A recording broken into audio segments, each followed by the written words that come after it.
For years, brain-damaging toxins have lurked in various jars and pouches of baby foods we trust to give to our little ones. And this is the future of our country. With untold damage to America's children. Tonight, broken trust.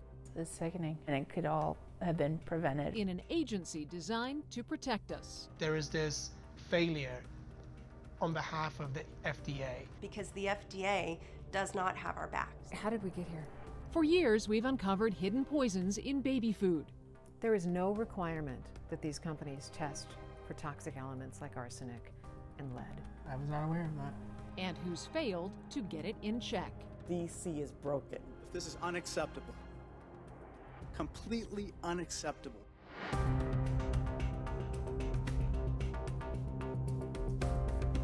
Thanks for joining us for this investigative half hour, taking an in-depth look at how those in charge of food safety are failing America's kids.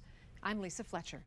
Food choices are some of the most important decisions parents make for their babies early in life. They're developing brains and bodies far more susceptible to toxins and their lifelong effects than ours. Parents expect, and babies deserve, food that is free of poisonous ingredients like lead and arsenic. Doesn't seem like a lot to ask in the United States of America, but apparently it is. For years, we've investigated the consistent failures of the FDA and industry to ensure safe food for infants and toddlers, failures that have yet to be remedied. Now, we've put it all in one place, the documented failures of the agency charged with protecting your health.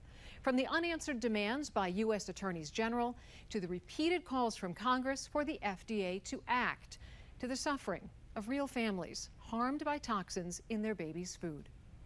Rudy is the best boy. He is the sweetest little boy. He loves to play. He loves blocks and building. Rudy Callahan is a happy, active toddler, says his mom, Sarah. So, when the phone rang after a routine health screening, the news stopped the family in their tracks. The Maryland Health Department called and said, "Hey, your son has lead poisoning." And we were shocked. And confused. Home surveys and searches for sources of lead turned up nothing. Even an x-ray of Rudy's stomach left them without answers. A work colleague told me that there was a recall, that the FDA had issued a recall for the Wanabana apple cinnamon fruit puree pouches. And my mouth dropped to the floor. These pouches are now the subject of a massive recall and international investigation. The cinnamon, used to flavor the puree, was loaded with lead, 2,000 times above recommended safety standards. More than 500 people across 44 states have been poisoned, mostly toddlers, revealing not just the scope of this mass poisoning, but a problem we've been documenting for years. Heavy metals, lead, arsenic, cadmium, and mercury lurking in baby food, completely unregulated. Wanabana is an horrendous case study in something we've been investigating for years, and there are still no enforceable standards. There are no limits set for these toxic ingredients by the FDA. What's your reaction to that? It just seems like they don't care enough about this vulnerable population of people. It's settled science that there is no level of lead known to be without harmful effects, especially for children. It's a neurotoxin that can have irreversible consequences on a child's brain development, lowering IQ, causing behavioral and developmental disorders, and central nervous system damage that, according to the CDC, can even cause death. Dr. Philip Landrigan is one of the world's leading voices against toxic metals in baby food. It's not acceptable in a society such as ours to allow children to be exposed to these levels of lead in baby food. But to this day, lead in baby food is not regulated. There's no requirement that baby food makers test their products to ensure safety. And it is at least 7 years after the issue first appeared on the radar of the feds. This is Dr. Sean Callan, toxicologist and neuroscientist, now the CEO of a lips analytics lab in Denver. In 2017, his team partnered with the nonprofit Clean Label Project's Jackie Bowen and performed the first comprehensive tests of hundreds of baby food brands for heavy metals. What they found was alarming enough to bring it to the FDA. and the agency called for a high-profile meeting that fall. That call ended up being less about what can you do and more about is what we, a Lips and Clean Label project, what we were telling them trustworthy or believable. And that, that obviously can be disappointing because you're hoping to move past that and get to the conversation around the solution.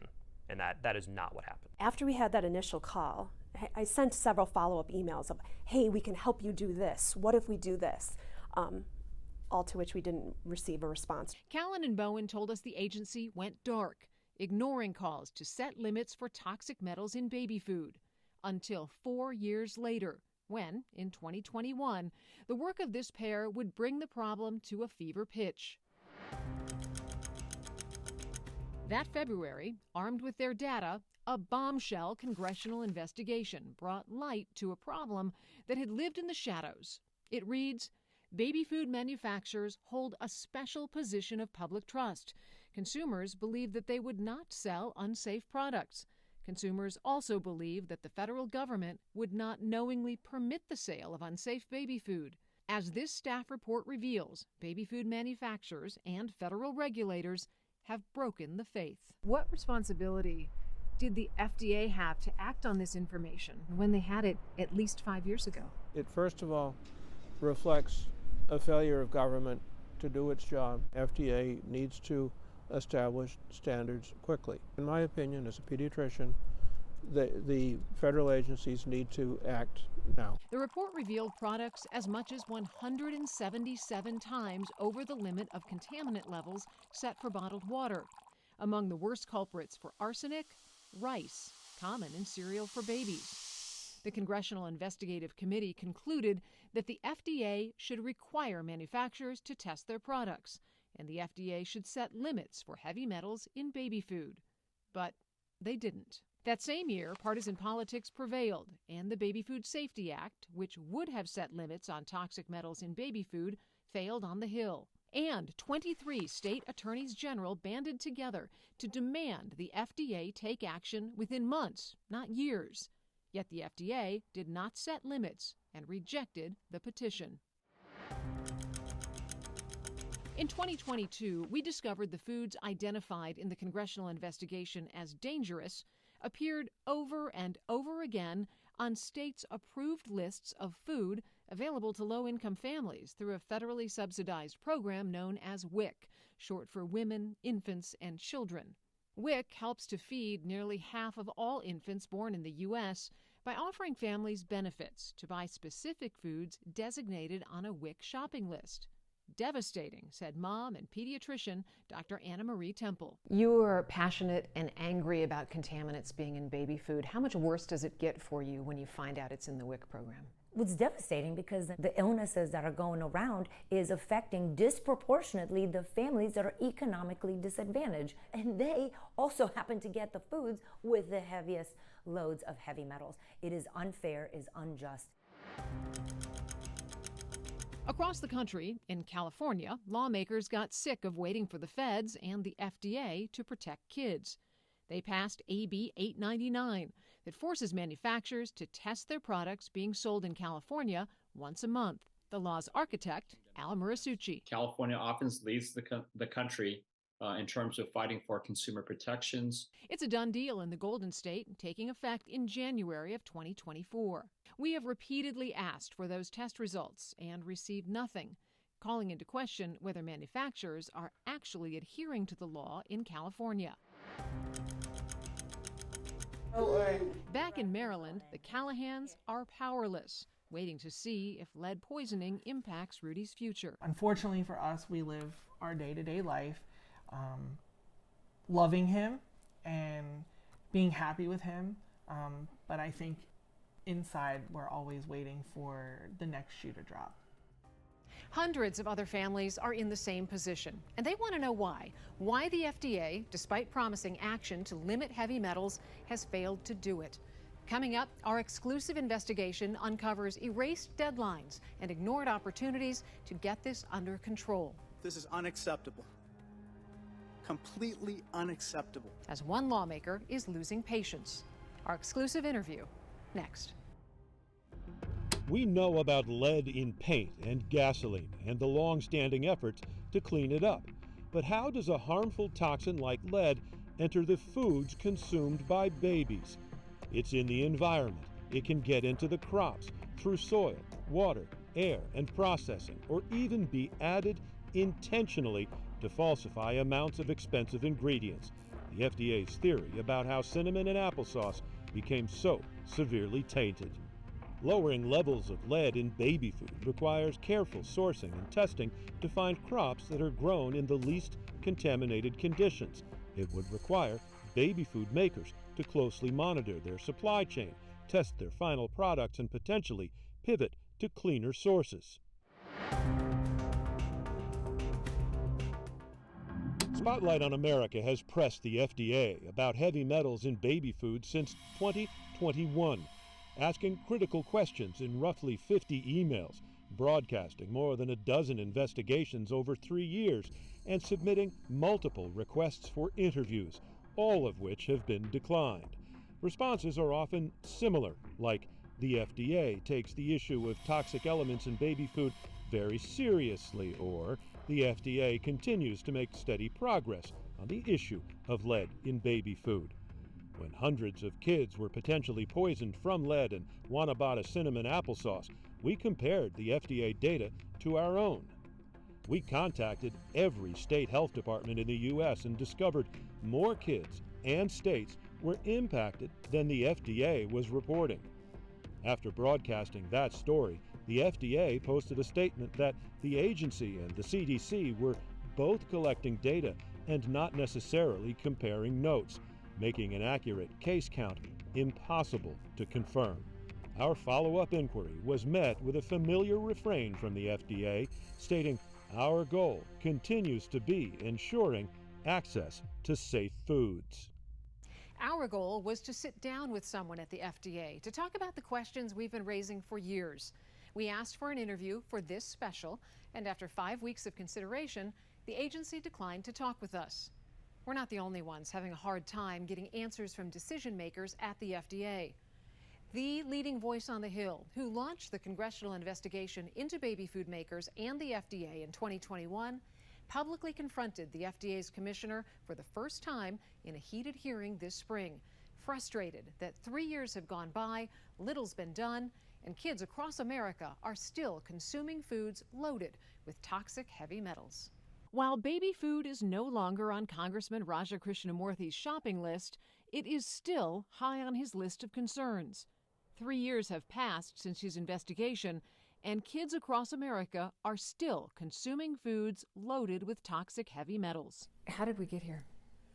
I thought that back in 2021, when we first released the report and there was tremendous attention, we were going to see a lot more action. We prompted the first ever kind of FDA action on this particular issue. It's called Closer to Zero. Closer to Zero was supposed to limit heavy metals in baby foods by setting guidelines for industry and informing consumers about ingredients. They didn't follow through. Here we are in 2024, and the FDA's Closer to Zero timelines have been repeatedly moved back, with not one final limit having been set. We even discovered the agency quietly removed timelines from its website, making it impossible to hold them accountable. But look at this. We archived screenshots of the FDA site back in 2021.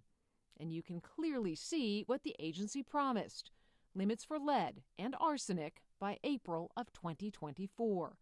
Those dates were erased from the website and eventually replaced with this: no update. This is unacceptable. Completely unacceptable. In a recent hearing with FDA Commissioner Robert Califf, Krishnamurthy confronted him with the agency's Closer to Zero website. I want to throw up here a screenshot of your website from today. So in terms of when, for instance, arsenic in baby food would be examined, no update. That's what it says, right? I'll take your word for it. I can't see it from this distance. Quite frankly, sir, I respectfully say that your Closer to Zero program at this point is closer to zero updates. And that's very, very disturbing. Califf did not respond further to Closer to Zero. In the weeks following the hearing, the FDA changed its website again, now targeting the end of 2025 for final guidelines. How is America supposed to trust the agency that is supposed to protect the health of individuals, including these babies that are so vulnerable, when we can't even trust the deadlines that they set but keep moving back? I don't know, and I think this is why people are angry. The whole Closer to Zero program looks like a zero to me at this point, and I'm very concerned. Do you have an answer for why the FDA hasn't followed through on this? I don't, and I don't know if it's a question of lack of resources. I don't know if it's industry resistance. I don't know if it's a lack of willpower or it's all of the above. How concerned are you that the FDA is too influenced by industry? I'm very concerned. In response to questions about the FDA's lack of oversight on the baby food industry and absence of any standards for heavy metals, Commissioner Califf bounced the ball back to legislators, asking for the authority to require the baby food industry to test its products. I think the best way to think about FDA in general is that we're referees. You all in Congress actually write the rule book. But what we can do, for example, in food for children, is to have the manufacturers be required to do the testing, which is the way the drug system works. The manufacturers of drugs have to test every batch. You would like us to give you that regulatory authority? Yes. Turns out the agency already has the authority to do far more than it has when it comes to cracking down on manufacturers. Earlier this year, the nation's top law enforcement officials told the FDA to use the power it already has to make baby food safer. In this 44-page letter to the FDA, nearly 24 attorneys general explained to the FDA in great detail that finished product testing for lead and heavy metals can be considered a preventive control under the current regulatory structure, meaning the FDA can do it now. The law says the FDA can require manufacturers to test products for hazards. Then there's this provision in the Code of Federal Regulations that states the FDA may require food testing to address an identified or suspected food safety problem as FDA deems appropriate. So, for example, in 2021, when a congressional committee identified numerous baby foods tainted with dangerous levels of heavy metals, the FDA could have considered that a food safety problem and required the identified companies to test. We asked the agency if it considers heavy metals in baby food to be a food safety problem. They told us yes. But to this day, they have not required testing or set final limits for heavy metals. Meantime, Congress itself has not taken action to set limits or mandate testing. So states are stepping in. Remember Rudy Callahan, the little boy poisoned by lead in his applesauce? House Bill 97, Senate Bill 723, Rudy's Law. He is enshrined forever in a Maryland state law. Rudy's Law, signed just this May, will require manufacturers to test their products and eventually make the results available to the public with a QR code right on the jar. The law's architect, Jason Nunez, said it started with our investigations. I was watching the news, I saw your story, and right away I knew that we needed to act. I mean, the truth of this is that Congress has had every opportunity in the world for years to get this done, and it's become a partisan issue. Yes, the FDA has had every opportunity in the world to get this done for years. Should U.S. legislators and the FDA be taking a cue from you, given that you got this done in 90 days? They have to step it up. They have to step it up. Children are being hurt. They eat this food every single day. You met the Callahans, you met Rudy. How much did putting a little face and a little tiny body on the information change or motivate even more what you were doing? Oh yeah, I lit a fire for sure. Several other states are now considering similar legislation to make baby food safer. And as manufacturers navigate the new laws that will change the landscape of their business, there's a massive effort to hold them accountable in court. Inside, a scathing legal battle. Next. The government has failed to hold baby food companies accountable for toxins in their food, but the nation's courts could be on the verge of doing it themselves. Leading attorneys are getting their hands on documents and correspondence they say proves a willingness among manufacturers and the FDA to ignore the issue. No attorney has explored the problem deeper than the one you're about to meet. He represents more than 3,000 families.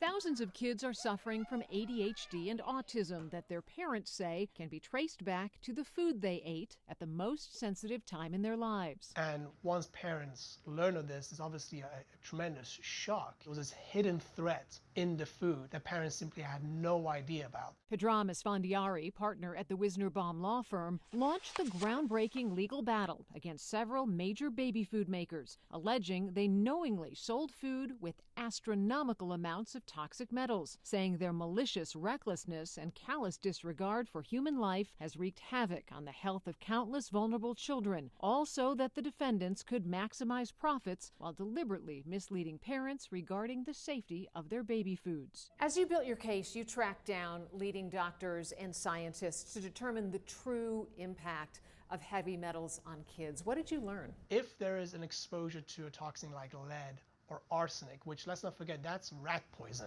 what we're talking about when we're talking about arsenic, and lead is a historically well-known neurotoxin, the doses of exposure that have been associated with causing brain injuries in children are extremely low. But, says Esfandiari, a failure by the government to regulate the manufacturers and a failure by the manufacturers to regulate themselves has put families in a position of neither trusting the FDA nor baby food makers. And that is a pretty important story that we want to tell the jury. And we're going to say, listen, there is a reason for this.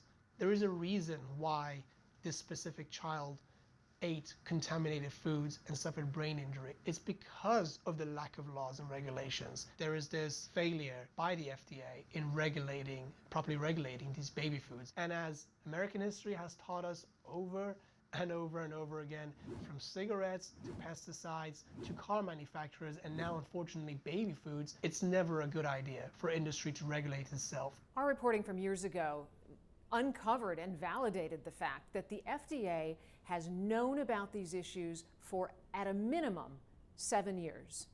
Yet they did not act. Why do you think they haven't acted, and what has been the cost of their inaction? I think there is numerous reasons why the FDA has been slow to act or not acting at all. And in fact, we've seen documents from the FDA itself stating that one of the main issues it's had in regulating baby foods has been the lack of resources. They simply haven't had enough money, which is kind of bonkers when you think about it. Has the discovery process unearthed any information about the FDA's inaction on the issue? I'm limited in what I can talk about because a lot of the information is under seal. What I can say though is the discovery we have gotten to date indicates that historically there has been a pretty cozy relationship between the FDA, specifically the food division within the FDA, and certain baby food manufacturers.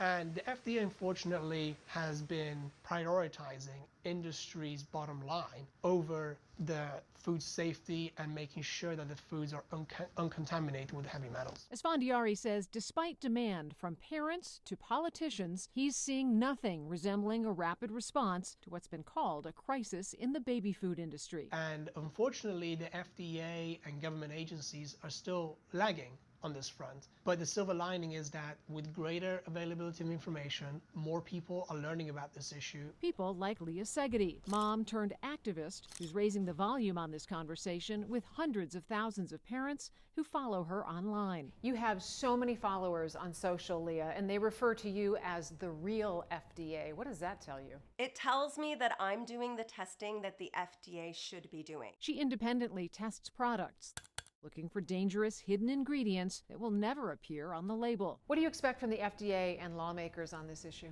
I expect the FDA to implement proposed limits for lead and cadmium, mercury, and arsenic for babies to keep them safe. We should not have to be chemists, and we should not have to be sending this baby food off to the lab, but that's kind of what needs to happen right now because the FDA does not have our back. She says until baby food makers are required to test their products and inform consumers, she's going to keep testing products and letting Americans know what she finds. As a mother, I'm very concerned with what babies are eating across the United States, and I really feel like the FDA needs to grow a pair of cast iron ovaries and implement changes so that we can all protect our children.